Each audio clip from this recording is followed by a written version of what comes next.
Welcome back to Mornings Live. Now, a new Melbourne beauty pageant for children will see tiny tots modelling swimwear and be judged on their smile and posture.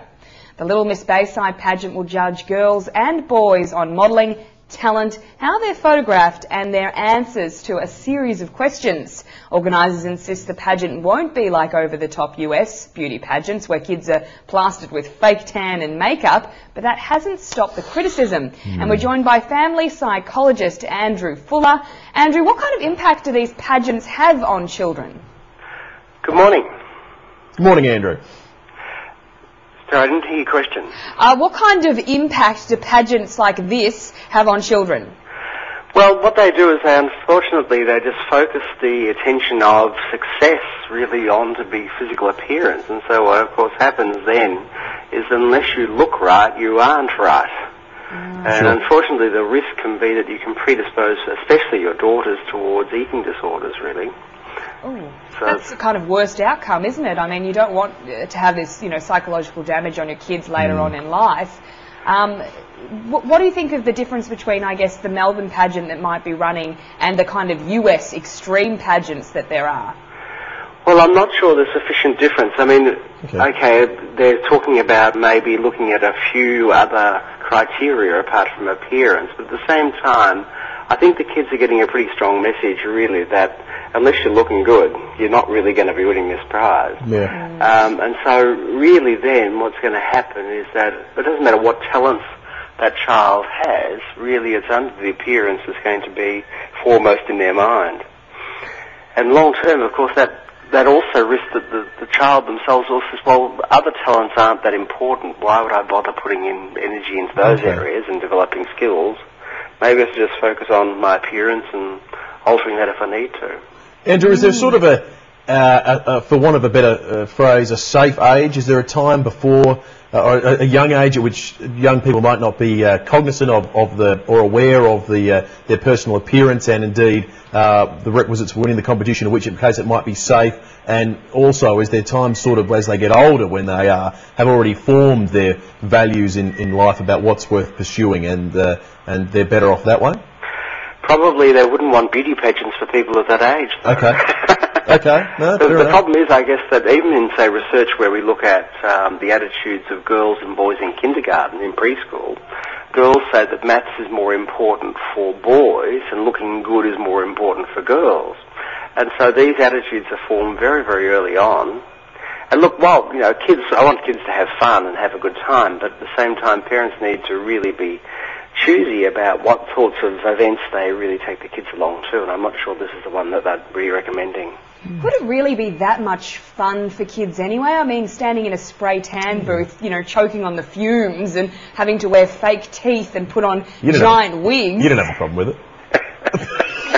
Very funny, Will. But do you think that actually be, having fun at these kind of things anyway? Well, I guess it's horses for courses, but at the same time, it certainly wouldn't be my version of fun, but some kids would really like it, I guess, but there's a lot of pressure alongside that, so it's not exactly carefree fun, is it? That's absolutely kids should right. Just be kids, I think. Yeah. Well, Andrew, can you give us a bit of an insight then into perhaps the psychology of the parents in these instances? Are there certain people that are sort of predisposed to putting their kids out there and need that validation? I mean, what kind of person's attracted, and is it damaging? Is it sort of a damaging environment in that sense? Well, I guess every parent wants their child to do well, but of course, unfortunately, some of them want to give their child an edge and see if they perhaps win a beauty pageant, then they'll be exposed to people that want to put them on ads and in commercials and on the media. And I understand that that's a bit of a desire, and for them to feel special. But the risks, of course, are that none of that will happen, and they won't feel special at all. In fact, they'll feel, at the end of the day, they'll falsely label themselves as ugly. And they're not. Yeah, that's right. Yeah. Now, and some of the things that they get the children to do include posing in swimwear. This is quite wrong. What kind of effect would that have on young kids? Well, it's that sort of sexualisation and erosion of childhood that we see happening worldwide, unfortunately. So that kids are no longer allowed to be kids; they're little sort of dolls, really.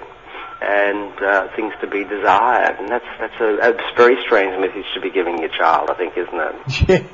It does seem remarkable. Andrew, will you indulge me a hypothetical? Can there be a scenario in which a form of pageant, and perhaps that's not then beauty-oriented, but a form of pageant and competitive environment with young people like that can be done constructively? Well, I think when appearance is one part of a whole set of different skills or talents, it's okay. Well, it's still more competitive than I'd like it to be. I mean, I'm not anti-competition, but at the same time, I think at least if you have a composite of skills, then you're giving a message, well, it's good to be a well-rounded person. And it would be great, of course, to see sometimes the person who does appear the best would be the winner of such a pageant. Somebody who does things such as community service is a good friend, for example. Yeah, sure. I doubt the good friendship is part of the criteria being judged here. No, I wouldn't have thought. I mean, probably a few rungs below loving world peace, I think, typically.